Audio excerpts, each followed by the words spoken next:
அஸ்ஸலாமு அலைக்கும் வரஹ்மத்துல்லாஹி வபரகாத்துஹு. இன்றைக்கி நம்ம 5 பேர் சாப்பிடக்கூடிய சாப்பாடு வந்து நம்ம சிக்கனை வச்சு குயிக்காக செய்யக்கூடிய பிரியாணி வந்து நம்ம செஞ்சுருக்கோம். நீங்களும் கண்டிப்பாக இந்த பிரியாணி வந்து செஞ்சு பாருங்கள். இதை செய்கிறதுக்கு நம்ம என்னெல்லாம் தேவை, எப்படி செய்யலான்றது வாங்க வீடியோவில் போய் பார்க்கலாம்.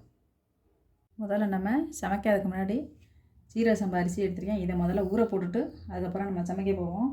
நாளைக்கு இந்த இதில் வந்து 4 கப்பு எடுத்துருக்கேன். 4 கப்புனா 3/4 கிலோ அரிசி, அரைப்படி அரிசி, படியில் இருந்து அரைப்படி, கிலோ கணக்குனா 3/4 கிலோ.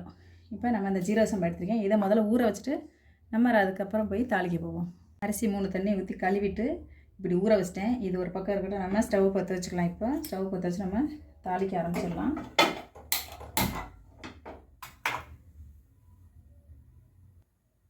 ஒரு 150 எண்ணெய் ஊற்றிக்கலாம்.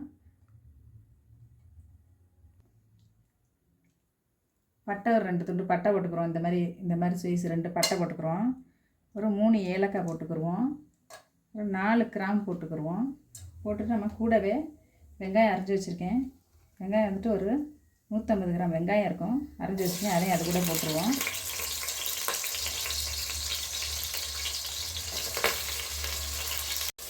வெங்காயத்தை நல்லா வதக்கிக்கிடுவோம். முதல்ல கொஞ்சம் கோல்டன் ப்ரௌன் கலராக வரட்டும்.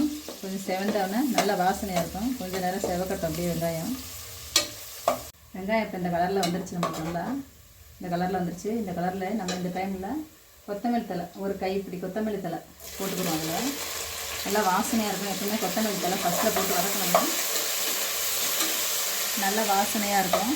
அது கூடவே நம்ம 1 ஸ்பூன் மிளகாத்தூள் நம்ம போட்டுருவோம்.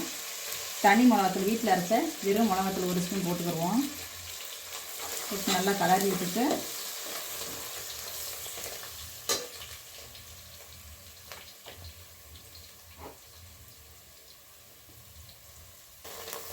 நூற்றி 150 கிராம் இஞ்சி வச்சுருக்கேன். 75 இஞ்சி, 75 பூண்டு வச்சுருக்கேன். ஒரு 150 கிராம் இருக்குதுல்ல, அதையும் நல்லா வதக்கிடுவோம்.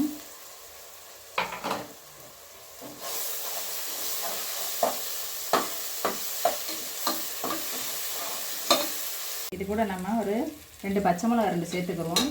சேர்த்துட்டு நம்ம இந்த தக்காளியை வந்துட்டு ஒரு 200 கிராம் தக்காளி கிட்டே இருக்கும். அதை 200 கிராம் தக்காளி நம்ம அது கூட சேர்த்துருவோம்.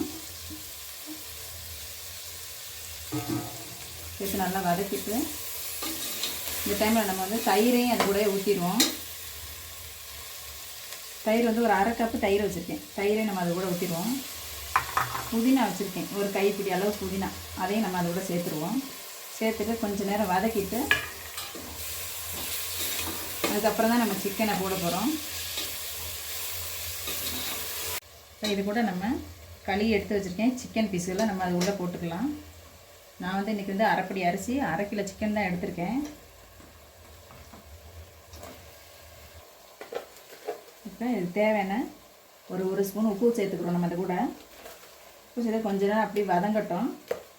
அதுக்கப்புறம் நம்ம வந்து அப்படியே தான் தம் பிரியாணி விட போகிறோம். நம்ம இதுக்கு நம்ம அளந்து வச்சுருக்கோம் தண்ணி, 1க்கு 2 தண்ணின்னு, அதை நம்ம இதில் ஊற்றிடுவோம். கொஞ்ச நேரம் இந்த சிக்கன் அப்படியே வதங்கட்டும். 1க்கு 2 தண்ணி அந்த கணக்கில் நம்ம வந்து அளந்து எடுத்துருக்கோம். அப்படியே தான் தண்ணி ஊற்றி வைக்க போகிறோம். இதில் 4 கப்பு அரிசி எடுத்துருக்கோம், 8 கப்பு தண்ணி ஊற்றணும். இந்த மசாலாவில் வந்து கொஞ்சம் தண்ணி இருக்கிறதுனால நான் 7 கப்பு தண்ணி எடுத்துருக்கேன். இதை நம்ம அதில் ஊற்றிடுவோம். ஊற்றிட்டு கொதி வந்தோடனே அரிசியை போட்டு உப்பு செக் பண்ணிவிட்டு லெமன் போட்டு மூடி விட போகிறோம். அவ்வளோதான் நம்ம சிக்கன் பிரியாணி. தண்ணி கொதிச்சிருச்சு. இப்போ நம்ம அரிசியை சேர்த்துக்கலாம். பிஸ்மில்லாஹ். தண்ணி வடிகட்டிட்டு சேர்த்துக்கிறோங்க அரிசியை. நம்ம தண்ணி அளந்து ஊற்றிருக்கோம், குழஞ்சிரும்.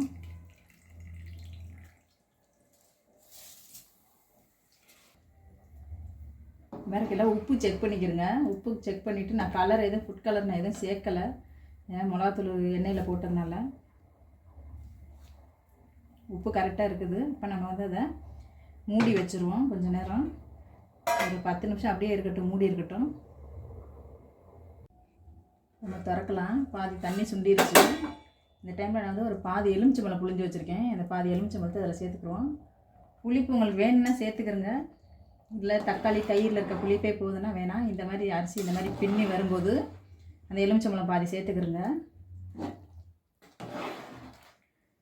இந்த மாதிரி இருக்கையில் நம்ம வந்துட்டு நல்லா இப்படி கலரி விட்டோம்னா நல்லா எல்லா எலுமிச்சம்பழமும் எல்லாத்துலேயும் போயிடும் நம்மளுக்கு. இதுக்கு மேலே தண்ணி சுண்டணும் ஊற்றணும் அந்த மாதிரி கரெக்டாக இருக்கும்போது சுண்டும் போது ஊற்றினா தான் சரியாக இருக்கும். இப்போ நம்ம இதை வந்து அப்படியே தம் வச்சிடலாம். ஒரு 15 நிமிஷம் நம்ம அப்படியே இதை வந்து இந்த மாதிரி தண்ணி இருக்கும்போது 15 நிமிஷம் அப்படியே ஸ்லோவில் வச்சு தம்மு வச்சுருவோம். 15 நிமிஷம் பொறுத்து நம்ம திறந்து பார்க்கலாம். 15 நிமிஷம் ஆயிடுச்சு. நம்ம பிரியாணி எப்படி இருக்குன்னு திறந்து பார்க்கலாம். பிரியாணி தண்ணி கரெக்டாக வந்திருக்கு. இப்போ நம்ம ஸ்டவ்வை ஆஃப் பண்ணிடலாம். இதை நம்ம தம் பிரியாணி, வேலூர் பிரியாணி, இது தம் பிரியாணி, இது சூப்பராக வந்திருக்கு. கண்டிப்பாக இந்த மாதிரி அளவுகளோட கரெக்டாக செஞ்சு பாருங்கள். சூப்பராக வந்திருக்கு நம்ம சிக்கன் பிரியாணி. எந்த ஃபுட் கலருமே நான் வந்து இதில் போடலை. எண்ணெயில் போட்ட மிளகாத்தூள், தக்காளி, அதோட கலர் மட்டும்தான் இதில் இருக்குது. இதே மாதிரி நீங்களும் ஆரோக்கியமாக சத்தானதாக செஞ்சு பிள்ளைங்களுக்கு கொடுங்க. ரொம்ப அருமையாக வந்திருக்கு நம்ம வேலூர் சிக்கன் பிரியாணி. கண்டிப்பாக செஞ்சு பாருங்கள். எனக்கு சப்ஸ்கிரைப் பண்ணுங்கள், கமெண்ட் பண்ணுங்கள். சப்ஸ்கிரைப் பண்ண எல்லாருக்கும் ரொம்ப ரொம்ப நன்றி. நம்ம பிரியாணி கண்டிப்பாக செஞ்சு எல்லோரும் சாப்பிட்டு சந்தோஷமாக இருங்க.